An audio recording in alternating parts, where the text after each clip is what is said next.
Certains rêveraient de pouvoir prédire l'avenir. Avant d'en arriver là, peut-être pouvons-nous déjà prédire les risques de sécurité. C'est tout l'objet de l'intervention de nos deux intervenants, Christophe Menant et Liv Kremko. C'est à vous pour 15 minutes. Je rappelle le nom de vos entreprises, DXC Technologies et ServiceNow. 15 minutes, c'est parti. Merci. Bonjour à tous et merci de votre venue. Donc oui, on vit des temps intéressants de la sécurité ou inquiétants, ça dépend comment on les regarde.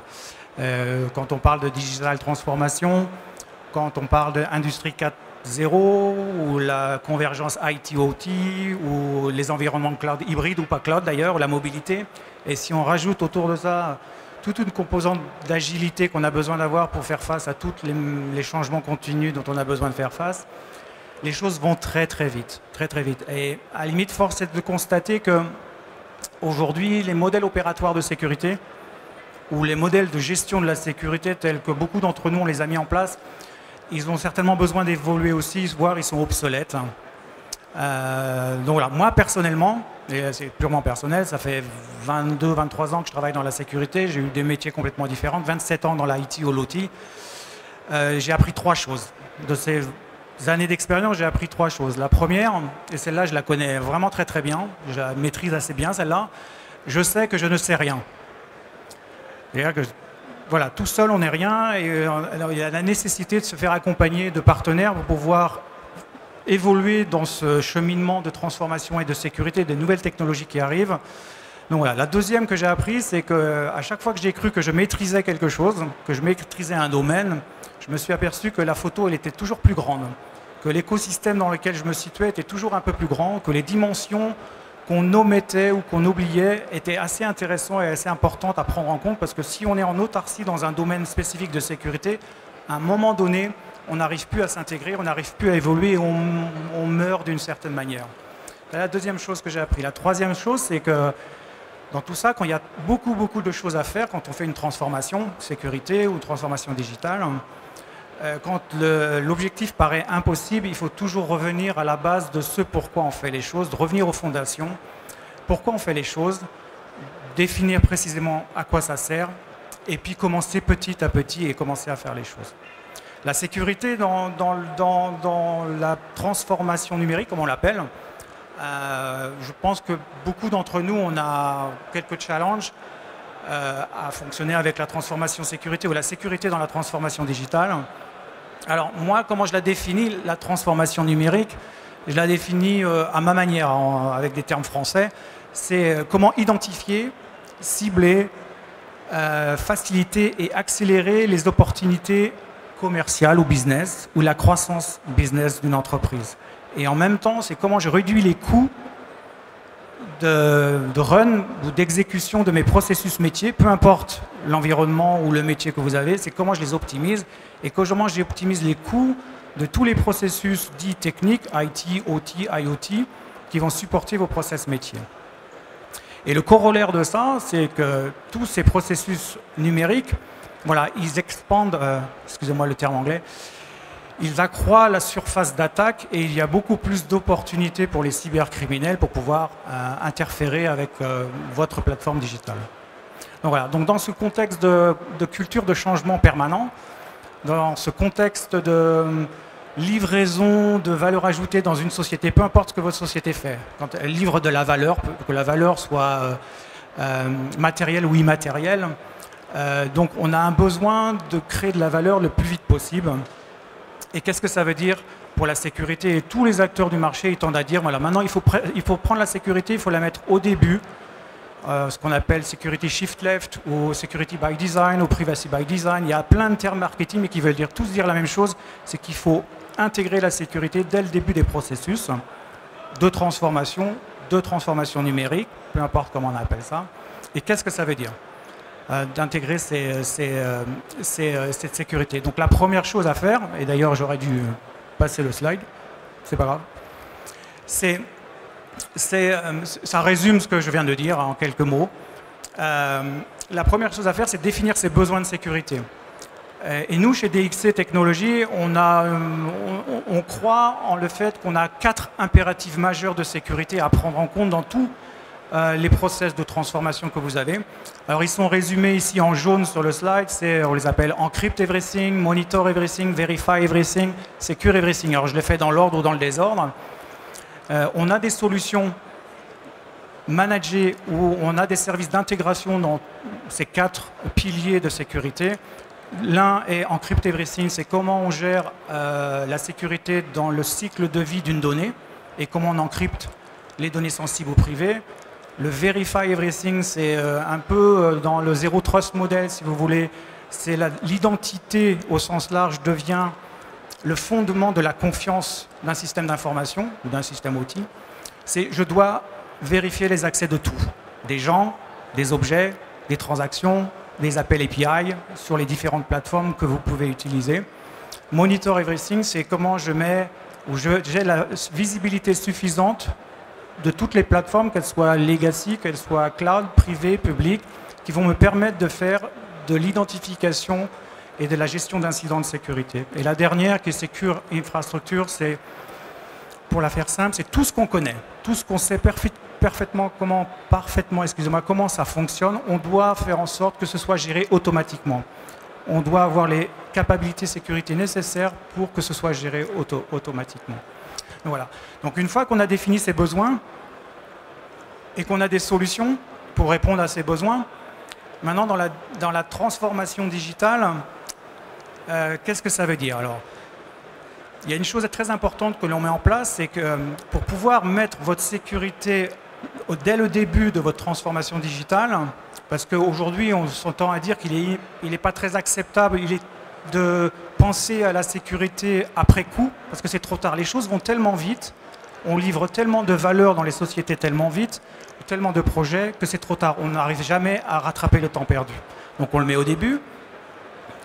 Qu'est-ce que ça veut dire de le mettre au début? Il faut avant tout appliquer les mêmes principes de transformation numérique à vos process de sécurité. C'est qu'on transforme les process de sécurité en appliquant les mêmes principes de transformation numérique. Sur le slide qu'il y a ici, il y a 4 boîtes jaunes. C'est un peu un résumé très high level de les grands principes de transformation numérique dans une société. Ça implique un changement culturel, ça implique de l'orchestration et de l'automatisation, ça implique du machine learning ou de l'intelligence artificielle pour permettre de générer plus vite de la valeur sur les données business d'une entreprise. Ça implique également une notion DevOps ou Agile, c'est pour pouvoir créer des valeurs dans une société le plus rapidement possible, et une expérience utilisateur à la fin. Donc si je prends ces 5 éléments, qu'est-ce que ça veut dire d'un point de vue sécurité? Quand je vais transformer mes process de sécurité, je dois appliquer ces choses. Alors si la petite rosace que vous voyez avec les bulles grises, c'est une simplification, et je m'en excuse, je l'ai faite comme ça, très grossière d'un système d'entreprise. Vous allez vous trouver avec les environnements IT, OT, IoT, tout ce que vous devez gérer dans les infrastructures, le release management, le capacity management, le recovery management, le change and incident management. Vous avez l'autre partie qui est toute la gestion de vos applications, de vos données, comment je développe du logiciel, comment je fais de la gouvernance de data. Et au-dessus de ça, on a tous les process de sécurité et qui sont utilisés, donc le patch, l'antivirus, le firewall management, tout ce qu'on peut faire dans la sécurité pour protéger les environnements. Ensuite, on a une autre bulle qui est le SOC, le Security Operations Center. C'est comment j'identifie et je réponds à des incidents de sécurité. Mais la fin des fins, tout ce qu'on fait dans un point de vue, dans un angle sécurité, purement sécurité, tout ce qu'on fait a pour but d'identifier un risque pour le business de mon entreprise et gérer ce risque. C'est-à-dire que si vous interprétez le petit rond jaune qui connecte toute cette bulle grise, il faut pouvoir appliquer les 5 dimensions que vous avez en jaune à côté qui vont articuler toutes ces bulles grises pour pouvoir faire de l'automatisation et de l'orchestration. C'est-à-dire tous ces éléments, ils doivent communiquer les uns aux autres pour arriver à un objectif final. Et cet objectif final, il est de pouvoir calculer une posture de risque automatique. Alors on n'est pas là, il n'y a personne sur le marché qui fait ça aujourd'hui. Il n'y a pas de solution unique qui fait ça, ça n'existe pas. Mais c'est ça l'objectif de la sécurité dans le futur, c'est plutôt que de faire de la gestion de risque manuelle, comme beaucoup font, ou avec une solution GRC, mais qui est juste en autarcie, qui est juste autonome. Et pour pouvoir la faire fonctionner, ce processus de gestion de risque, on a besoin de récupérer beaucoup d'éléments des bulles grises qui sont dans la rosace que vous voyez. L'idée, c'est de les récupérer automatiquement. C'est aussi simple que ça. Donc il faut une communication en permanence, il faut de l'orchestration. Et on utilise un orchestrateur, et je vais passer la main à mon collègue tout à l'heure. Donc voilà, c'est ça l'idée principale. Mais l'idée, après, elle est d'avoir une posture de risque calculée automatiquement et de pouvoir réagir à un niveau de risque automatiquement. Alors ça paraît, c'est pas si simple que ça. Ça veut dire qu'il faut faire de la modélisation de processus, quels qu'ils soient, processus de sécurité, processus business, processus IT, et orchestrer ces processus pour qu'ils communiquent les uns avec les autres, et tout ce qui est automatisable, on l'automatise. Il y a encore une dimension humaine à avoir dans la gestion de risque, bien évidemment, mais c'est ça l'idée principale. Alors nous, chez DXC, on a créé une plateforme digitale. Qui est basée avec un certain nombre de produits, dont un produit qui s'appelle ServiceNow, qui nous permet de faire un certain nombre de choses. Et pour que ce soit un petit peu moins abstrait ce que je vous raconte, je vais demander à mon ami Life de vous donner quelques exemples concrets de comment on fait communiquer ces différents éléments entre eux, avec un ou deux exemples, si vous voulez bien. Merci Christophe. Alors oui, c'est une plateforme qui permet de automatiser du SOR. Je vais essayer de rendre ça un petit peu plus concret. Un petit sondage d'abord. Parmi vous aujourd'hui, dans le rôle que vous ayez dans votre entreprise, est-ce que vous êtes capable de résoudre un problème de bout en bout tout seul? Ceux qui peuvent tout résoudre tout seuls, dans leur domaine d'activité, si vous pouvez lever la main. Personne, ça me rassure, parce que question piège. Deuxième question.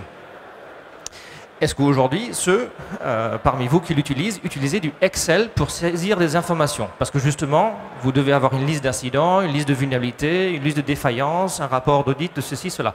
Donc, petite signe levée de main, vous utilisez du Excel. Ouais, alors il y a des mains qui se lèvent. Parfait, exactement. Ça met un petit peu en valeur le propos que je vais tenir après. À partir du moment où vous avez des Excel, des données structurées, que vous allez vouloir échanger, vous êtes pile dans le use case de ServiceNow. Pour le rendre concret dans le monde de la sécurité, on pourrait avoir des incidents qui viennent d'un côté. On pourrait avoir des vulnérabilités. On pourrait être dans le monde risque et conformité, des défaillances par rapport à un audit. Souvent, l'auditeur ne peut pas résoudre les défaillances tout seul. La partie sécurité ne peut pas appliquer un patch. Vous allez vous retrouver dans une configuration où vous devez percer les silos. Nous, on est l'outil universel de perçage de silos, un petit peu à la HTTPS. Bon, ça c'est pour les pare-feux. Mais aujourd'hui, quand la sécurité identifie un problème, il faut passer ce problème-là à l'équipe IT qui, eux, vont appliquer le patch. Un levier, un pivot tel que ServiceNow fait que tout le monde peut rester dans son domaine d'activité, d'expertise, le légal, le juridique, la finance, la comptabilité, l'IT, par exemple. Par contre, au lieu de faire transiter l'information avec des fichiers Excel, on le fait avec des tickets, avec des workflows qui fluidifient ces process-là. Et une fois un tel socle, une telle plateforme mis en place, on peut commencer le débat de la question du prédictif. Comment est-ce que je vais arriver à faire du prédictif? C'est simple, je suis commercial, j'ai une petite tricherie. Prédictif, pour moi, ça veut dire je résous un problème automatiquement avant qu'un humain intervienne. Par exemple, j'ai une vulnérabilité qui a été trouvée sur du matériel. Très bien, scan de vuln classique. J'ai un SOC qui m'a identifié une menace. Très bien. Je peux peut-être pondérer maintenant le fait que j'ai une menace avérée sur un équipement. Je peux automatiquement, avec l'orchestration, déclencher le patch de cet équipement-là. Je reste encore sur une brique parfaitement outillée. Je pourrais, avec du Service Security Orchestration, répondre automatiquement à ça. Mais comme ici, avec du ServiceNow, j'ai une CMDB à jour, j'ai le légal, je peux peut-être pondérer le risque, peut-être dire effectivement ce matériel-là appartient à un VIP, et au lieu de réagir automatiquement, je ouvre un ticket avec l'assistante de l'exécutif pour dire je vais aller prendre ce laptop-là et l'amener à l'IT. De suivre un process de bout en bout, d'avoir des workflows qui automatisent tout ce qui est automatisable et de faire une gestion d'exception avec des tickets. Tout cela pendant que je crée de la traçabilité. Et supposons que ma détection d'incident, ma veille, ma threat intelligence identifie qu'il va avoir quelque chose qui va arriver, il y a aujourd'hui du bruit, des signaux faibles sur quelque chose, je peux reprioriser. Je fais du prédictif, je corrige quelque chose avant que ça devienne un problème. d'une manière similaire avec le IA qui est un socle inné maintenant dans ServiceNow. Je peux aussi analyser les données, les tickets et les clôturer et les traiter de manière intelligente avant que ça devienne un sujet pour les humains. Avec ça, je redonne la parole à Christophe pour clôturer. Je te remercie. Oui, très rapidement, en fin de compte, c'est juste pour résumer un petit peu tout, parce que toute la définition, la mise en place et l'orchestration de workflow, il faut une démarche d'entreprise. Donc, c'est les 4 grands principes quand on fait des transformations de ce type. Il faut que votre stratégie de sécurité soit vraiment intégrée. Donc, la stratégie plus la roadmap en général qui est associée, qui soit intégrée à votre stratégie de transformation numérique. Il y a une forte composante culture, parce qu'en fin de compte, c'est des gens qui parlent des différents langages, qui vont devoir communiquer ensemble et travailler ensemble. L'idée de ce genre de plateforme, c'est casser les silos entre les différentes fonctions. Donc, il y a un aspect culturel humain qui est assez important. Et il faut de l'architecture ouverte, parce que tout ce qu'on raconte d'un point de vue conceptuel, il faut que vous puissiez prendre en compte le fait que ce soit portable. Une fonction qui est délivrée par un provider, demain, vous devez la faire délivrer par un autre provider. Et il faut que la petite rosace, elle continue à fonctionner. Donc, une architecture ouverte, on dit communiquer avec tout. Et quelque chose qu'on n'a pas parlé parce qu'on n'a pas le temps, et c'est pour ça que je vous invite à aller sur le stand DXC ServiceNow, le stand C10, où on pourra parler plus en détail de différents éléments qu'on a pu évoquer très très rapidement. Et enfin, le dernier point, c'est qu'il faut toujours arriver à vos exigences ou vos besoins ou vos impératifs de sécurité qu'on résume en encrypt everything, monitor everything, verify everything, and secure everything. Je vous remercie.